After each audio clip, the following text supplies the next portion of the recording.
नमस्कार। कहानी संसार में लीजिए सुनिए सूरज प्रकाश की लिखी कहानी जिसका शीर्षक है करोड़पति। वाचन स्वर मेरा यानी अनुराग चौधरी का है। इस समय भी वह लिफ्ट के पास खड़ा इशारे से किसी न किसी को अपनी तरफ बुला रहा होगा या फिर कैंटीन में बैठा अपनी ताजा रचना जोर जोर से पढ़ रहा होगा। जिसने भी उससे आंख मिलाई उसी की तरफ उंगली से इशारा करके अपनी तरफ बुलाएगा और भर्राई हुई आवाज में कहेगा, मैं आपको एक शब्द दूंगा, आप उसका मतलब किताबों में ढूंढना, किसी पढ़े लिखे आदमी से पूछना।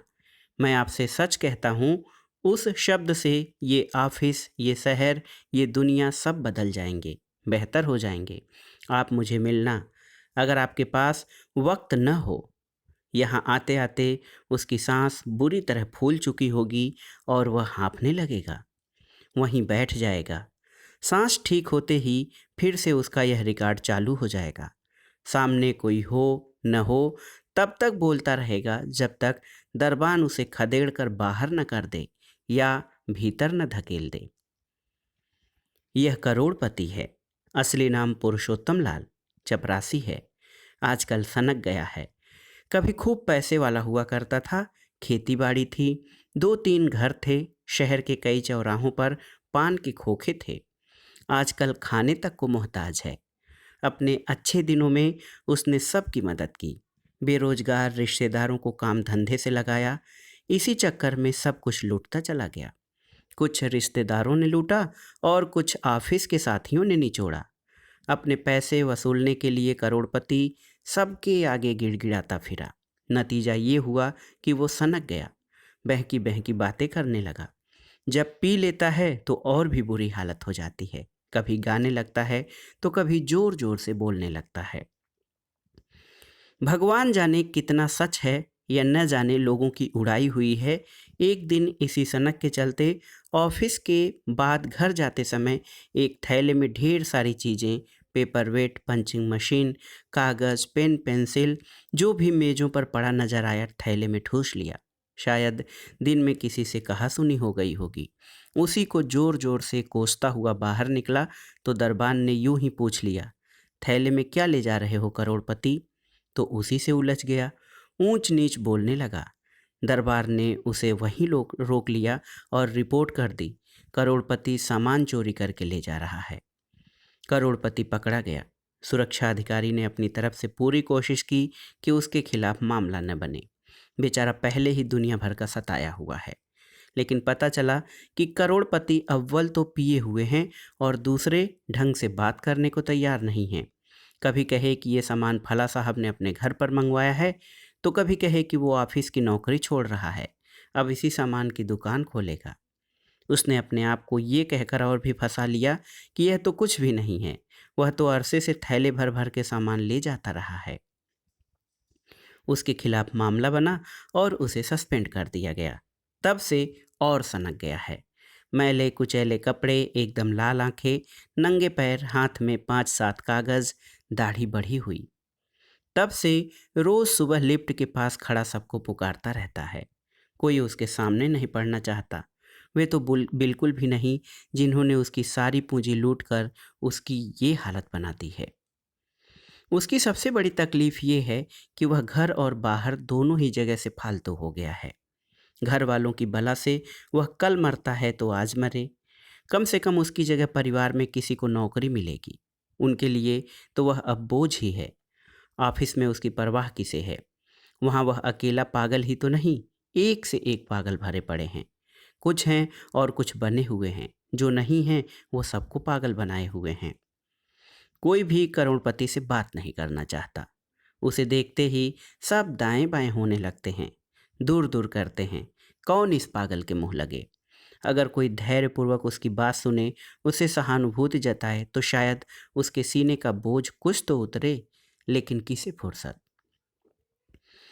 जब उसकी इंक्वायरी के लिए तारीख तय हुई तो यूनियन से उसका डिफेंस तय करने के लिए कहा गया।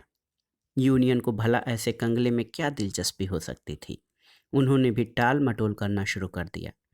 जब करोड़पति को उनके रुख का पता चला तो वहाँ भी गाली गलौज करने आया।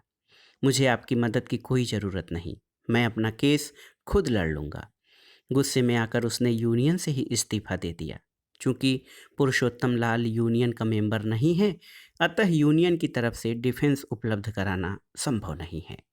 मजबूरन ऑफिस ने ही उसके लिए डिफेंस जुटाया और केस आगे बढ़ाना शुरू किया। लेकिन करोड़पति अपने पैरों पर खुद ही कुल्हाड़ी मारने को तैयार हो तो कोई क्या करे।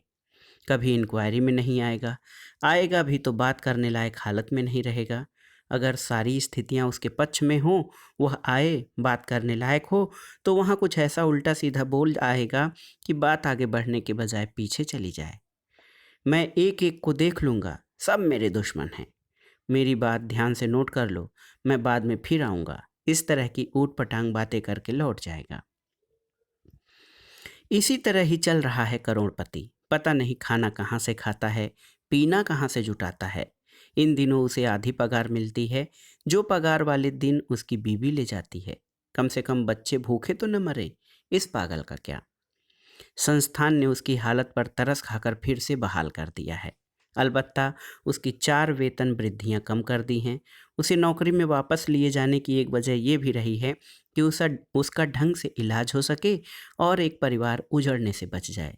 लेकिन हुआ इसका उल्टा। करोड़पति की हालत पहले से भी ज़्यादा खराब हो गई। काम करने लायक तो वह पहले कभी नहीं था। इधर उसने 2-3 नए रोग पाल लिए हैं। आजकल वह बात बात पर इस्तीफा दे देता है। कभी उसे गाने का शौक रहा होगा, कुछ एक फिल्मी गीत याद रहे होंगे, उन्हीं में से कुछ शब्द आगे पीछे करके ले आता है। टाइपिस्ट सीट पर बैठे भी नहीं होते हैं कि सिर पर आ धमकता है, इसे टाइप कर दो।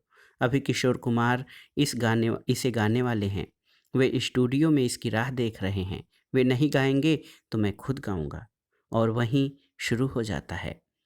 भर्राए हुए गले से करोड़पति गा रहा होता है और सब खी खी हंस रहे होते हैं। पिछले हफ्ते उसे सस्पेंशन की अवधि की बकाया रकम मिली है। उसी पैसे से पी जा रही दारू का नतीजा है यह। अगर टाइपिस्ट यह तुकबंदी टाइप करने से मना कर दे, कैंटीन से चाय मिलने में 3 मिनट से ज़्यादा लग जाए, कोई बिल एक ही दिन में पास न किया जाए, तो वह तुरंत इस्तीफा दे देता है। बेशक अगले दिन उसके बारे में भूल जाए और किसी और बात पर कोई नया इस्तीफा दे दे। कई बार उसके 5-7 इस्तीफे जमा हो जाते हैं, जिसे डायरी कलर के किनारे जमा करती रहती है। जहाँ तक उसके इलाज का सवाल है, करोड़पति को डॉक्टर के पास ले जाया जाता है। उसकी तकलीफ बताई जाती है, दवा भी मिलती है, लेकिन खाने के लिए तो करोड़पति को एक और जन्म लेना पड़ेगा। करोड़पति लापता है। पिछले कई दिनों से न घर पहुंचा है न ऑफिस।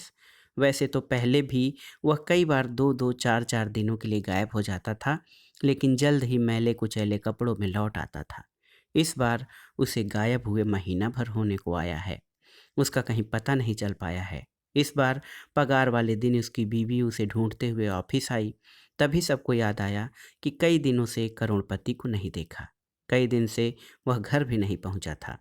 वैसे तो कभी भी किसी ने उसकी परवाह नहीं की, न घर पर न दफ्तर में। पर अब अचानक सबको करोड़पति याद आ गया था।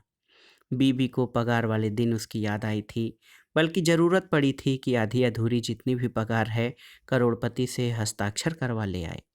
अगली पगार तक करोड़पति अपने दिन कैसे काटता था, क्या करता था, यह उसकी सरदर्दी नहीं थी। बेशक कर्जे वसूलने वाले भी पगार के आसपास मंडराते रहते थे कि उसके हाथ में लिफाफा आते ही अपना हिस्सा छीन लें। लेकिन उसकी बीवी की मौजूदगी में कुछ भी वसूल नहीं कर पाते थे। अलबत्ता बीवी को ही डरा धमका कर 150 निकलवा पाएं, यही बहुत होता था। वे भी अब परेशान दिखने लगे थे। करोड़पति नहीं है, अब क्या वसूलें और किससे वसूलें। अब अचानक सबको याद आने लगा है कि किसने करोड़पति को आखिरी बार कहाँ देखा था। किसी को हफ्ता भर पहले स्टेशन पर पूरी भाजी खाते नजर आया था, तो किसी ने उसे सब्जी मंडी में मैले कुचैले कपड़े पहने भटकते देखा था। किसी का ख्याल था कि वह या बिल्कुल वैसा ही एक आदमी थैला लिए शहर से बाहर जाने वाली एक बस में चढ़ रहा था। जितने भी लोग थे करोड़पति के बारे में अपने अपने कयास भिड़ा रहे थे। कोई भी यकीन के साथ बताने को तैयार नहीं था। बल्कि कुछ लोग तो इतनी दूर की कौड़ी खोज कर लाए थे कि तय करना मुश्किल था कि किसके कयास में ज़्यादा वजन है। एक चपरासी को तो पूरा यकीन था कि पिछले हफ्ते रेलवे पुल के पास भिखारी जैसे किसी आदमी की जो लाश मिली थी, हो न हो वह करोड़पति की ही रही होगी। अलबत्ता यह खबर देने वाले के पास इस बात का कोई जवाब नहीं था कि अगर वह करोड़पति की लाश ही थी तो उसने पहले खबर क्यों नहीं दी। ये और इस तरह की कई अफवाहें अचानक हवा में उठी और गायब भी हो गईं। ऑफिस में तो उसकी मौजूदगी गैर मौजूदगी महसूस नहीं की गई थी, लेकिन उसकी बीवी वाकई चिंता में पड़ गई है। उसकी चिंता करोड़पति की पगार को लेकर है, जो उसे बिना करोड़पति के हस्ताक्षर के नहीं मिल सकती है। उसने ऑफिस से करोड़पति की गैर हाजिरी का प्रमाण पत्र ले लिया है और थाने में उसके गुमशुदा होने के बारे में रिपोर्ट लिखवा दी है। किसी तरह रोते पीटते अपनी गरीबी की दुहाई देते हुए उसके गुमशुदा होने का प्रसारण भी दूरदर्शन पर करवा दिया है।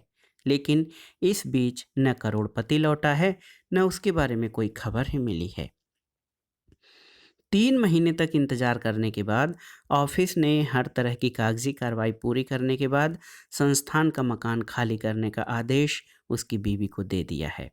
उसकी बीवी की सारी कोशिशों और अनुरोधों के बावजूद ऑफिस से करोड़पति का एक पैसा भी उसे नहीं मिल पाया है। इस बीच उसने करोड़पति की जगह नौकरी के लिए भी अप्लाई कर दिया है, जिसे ऑफिस ने ठंडे बस्ते में डाल दिया है। करोड़पति की जगह नौकरी पाने के लिए उसे या तो करोड़पति का मृत्यु प्रमाण पत्र लाना पड़ेगा या उसके गुमशुदा होने की तारीख से कम 7 साल तक इंतजार करना पड़ेगा। तो ये थी सूरज प्रकाश की लिखी एक मार्मिक कहानी करोड़पति। कहानी आपको कैसी लगी हमें कमेंट बॉक्स में ज़रूर बताइएगा। कहानी सुनने के लिए धन्यवाद। नमस्कार।